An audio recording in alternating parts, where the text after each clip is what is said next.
Assalomu alaykum hurmatli talabalar. Bugungi mavzumiz nomi avtomobillarga texnik xizmat ko'rsatish va ta'mirlash tizimi. Bu ya'ni o'tgan 3-mavzumizni davomi bo'lib, mavzumiz 4 ta rejadan iborat. Birinchisi texnik xizmat ko'rsatish va ta'mirlashning rejali ogohlantiruvchi tizimi, vazifalari va asoslari. Ikkinchisi mamlakatimizdagi avtomobillarga texnik xizmat ko'rsatish va ta'mirlash haqida nizom. Uchinchisi servis kitobcha orqali xizmat ko'rsatish. To'rtinchisi avtomobil transport tarmog'ida avtotransport korxonalarining va texnik xizmat ko'rsatish shoxobchalarining o'rni.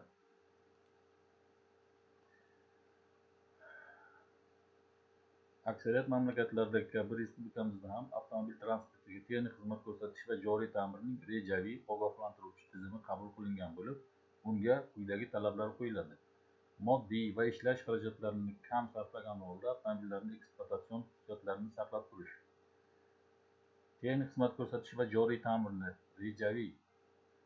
rejalay va tashkil eta oluvchi rejaviy me'yoriy tasnifga ega bo'lish, barcha avtomobil ekspluatatsiyasi korxonalari uchun majburiyligi, barcha muhandis-texnik xodimlar uchun konkret va aniq anglash mumkinligi, ishlash sharoitiga qarab konkret me'yorlarni bir maromdaligini va egiluvchanligini, avtomobillarni har xil sharoitda ekspluatatsiya hisobga oluvchanligini, texnik xizmat ko'rsatish va joriy ta'mirlash ishlarini tashkil etish va uning me'yoriy asoslari respublikada avtomobil transport harakati qismiga texnik xizmat ko'rsatish va joriy ta'mir nizomi bo'yicha bajariladi.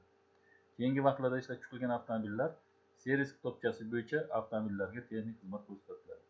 Hozirgi vaqtda O'zbekiston Respublikasida ishlab chiqarilayotgan GM O'zbekiston yengil avtomobillari, ekspluatatsiya qilinayotgan Mercedes-Benz avtobuslari va yuk avtomobillari hamda xorijiy yurtlarda ishlab chiqarilayotgan va foydalanilayotgan avtomobillarga servis kitobchasi bo'yicha xizmat ko'rsatiladi. Servis kitobchasida avtomobillar uchun kafillik shartlari va texnik xizmat ko'rsatish uchun yo'riqnomalar keltiriladi. Hozirda ishlab chiqarilayotgan yengil avtomobillarning servis kitobchasida quyidagilar o'z aksini topgan. Yangi transport vositasi uchun kafolatlik davri 12 oy yoki 20 ming kilometr. Nima kafolatlanishi? Buzuq agregat va detallarni tekinga almashtirib berish.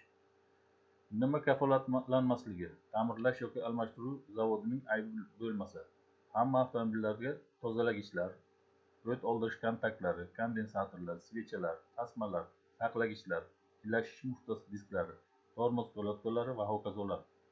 Shinalar bo'yicha kafolat shina ishlab chiqaruvchi tomonidan beriladi. Avtomashina egasining javobgarligi o'z vaqtida kafolatli xizmat ko'rsatishga avtomobilni yetkazish va servis kitobchasida belgilangan ekspluatatsiya shartlariga rioya qilish. Yuqorida keltirilganlardan tashqari, avtomobillarni xarid qilishdan avval sotuv oldi xizmatini o'tish va belgilangan davrlardan so'ng o'z vaqtida texnik xizmat ko'rsatish hamda unga bajariladigan barcha ishlar majmuasi keltiriladi.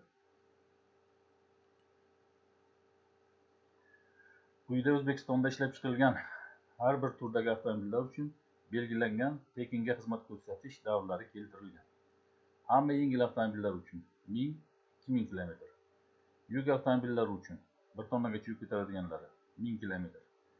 8 tonnadan 11 tonnagacha yuk ko'taradiganlari 500 km. Avtobuslar 500 km-gacha.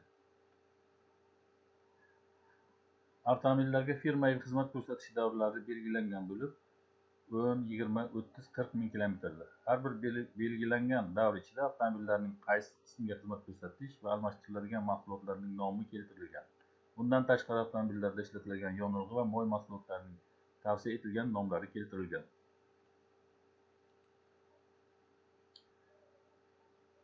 Texnik xizmat ko'rsatish va joriy ta'mir tizimini tashkil etish usullari va uning tasnifi.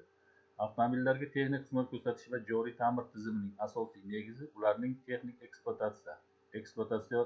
ekspluatatsion sharoiti, ishonchliligi va sifat darajasi, tashkiliy texnik chegaralovlar hisoblanadi.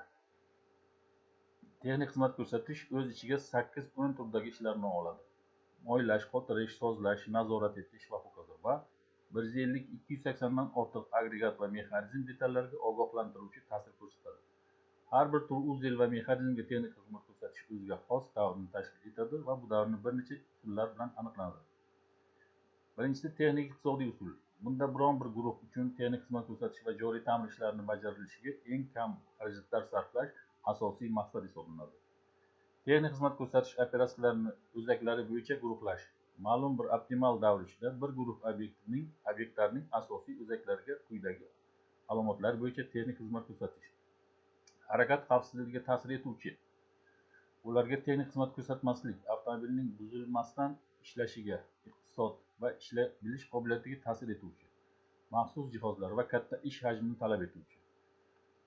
Doimiy qaytariluvchi, bunga dvigatel va avtomobil uzellarini mo'ylab turish misol bo'la oladi. Iqtisodiy ehtimollik usuli. Bu usulda bajarilayotgan ishlarning maqsadga muvofiqligi optimal aniqlash emas, balki belgilangan oraliqda o'tkazish nazarda tutiladi. Bunda avtomobil agregatlari ishdan chiqmasdan turib, qanday oraliqda texnik xizmat ko'rsatilsa, kamroq xarajat sarflanishi aniqlandi. Mana quyidagi jadvalda respublikamizda harakatdagi qismlarga texnik xizmat ko'rsatish va joriy ta'mir nizomiga ko'ra MDH davlatlarida chiqarilayotgan ko'pgina avtomobillarga texnik xizmat ko'rsatish ishlari quyidagi me'yoriy davriylikda o'tkaziladi. Yengil avtomobillar birinchi texnik xizmat ko'rsatishgacha 4000 km, ikkinchi texnik xizmat ko'rsatishgacha 16000.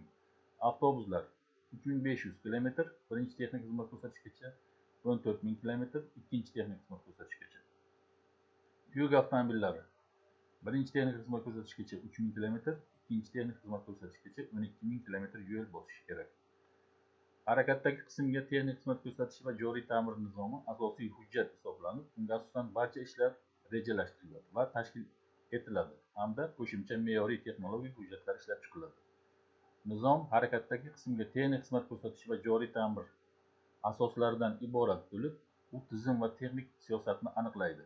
Bunda texnik xizmat ko'rsatish va joriy ta'mirning turlari, boshlang'ich me'yoriy ko'rsatkichlar, ekspluatatsiya sharoitlari va o'zgartirish kiritish turlari, texnik xizmat ko'rsatish va joriy ta'mirni tashkil etish usullari, bajarilayotgan operatsiyalarning nomlari keltirilgan.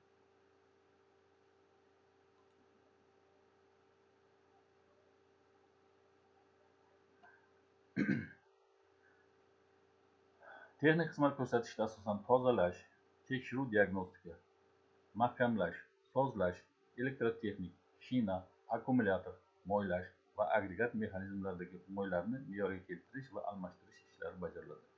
Ta'mirlash ishlari o'zining xarakteri va yo'nalishi bo'yicha qayta tiklash va joriy ta'mirlash kabi turlarga bo'linadi.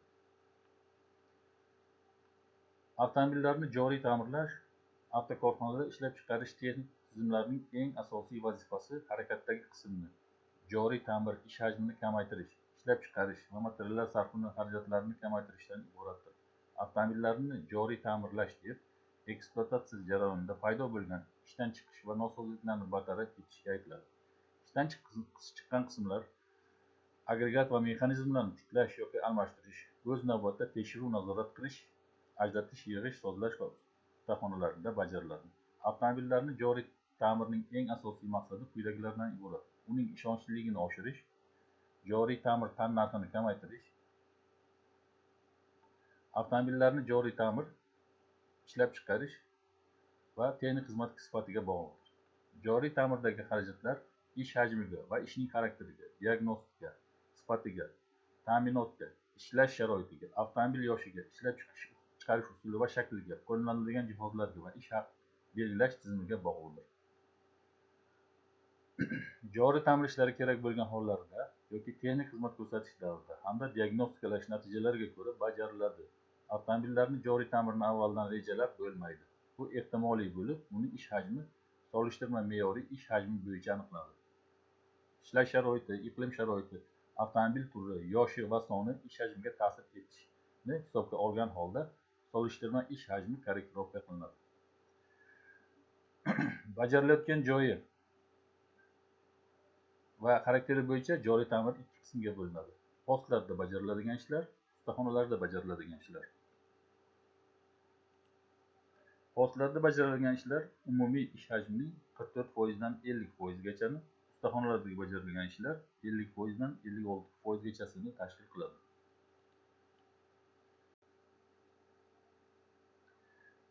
Ustaxonalarda bajariladigan ishlar quyidagilardan iborat. Agregat ishlari. Bunda avtomobillarda yechilgan agregatlarni, dvigatel, ilashish nuqtasi, uzatmalar qutisi, rul boshqarmasi, yetaklovchi ko'prik va ho'kizlar yuvish, ajratish, yig'ish, tashxislashdan iboratdir.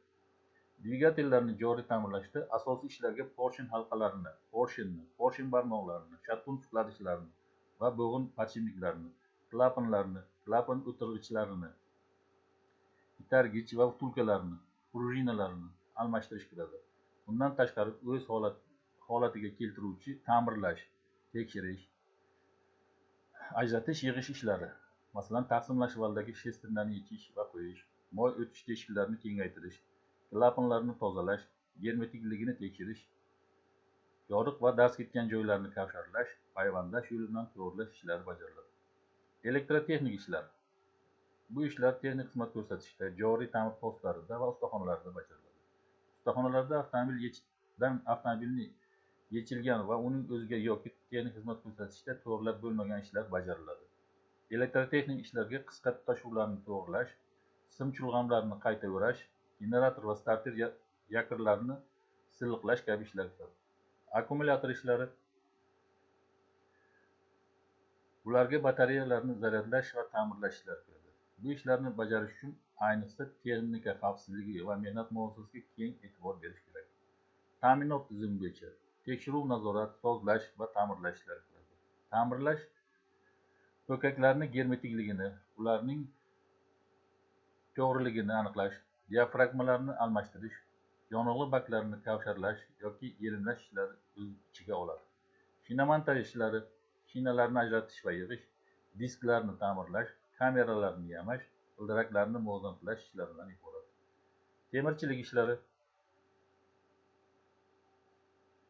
Detallarni qizdirish yo'li bilan tayyorlash, ta'mirlash, restoralarni qizdirish, puxtaligini oshirib ta'mirlash. Payvandlash ishlari. Detallarni payvandlash, teshiklarni yo'qotish, kuzovdan ajralib ketgan qismlarni payvandlashni o'z ichiga oladi. Miskarlik ishlari. Radiator, yonilg'i baki va yonilg'i trubkalarini ta'mirlashdan iborat. Chilangar mexanik ishlari. Qotirish detallarini tayyorlash, bolt, gayka, shpilka, shayba va ho'kazlar. Payvandlash va kavsharlashdan so'ng ishlov berish, tormoz barabanlarini tekislash, vtulkalar yasash, silindrlar blogi va kallagiga ishlov berish kabilardir.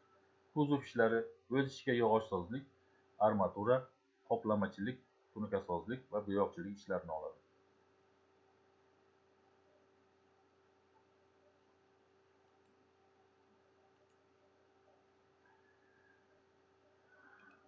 Bugungi mavzumiz bo'yicha qisqa ma'lumotlar mana shulardan iborat. Hurmatli talabalar, mavzu oxirida nazorat savollari berilgan. Ularga diqqat qilib tayyorlanishlarini so'rayman. E'tiborlaringiz uchun rahmat.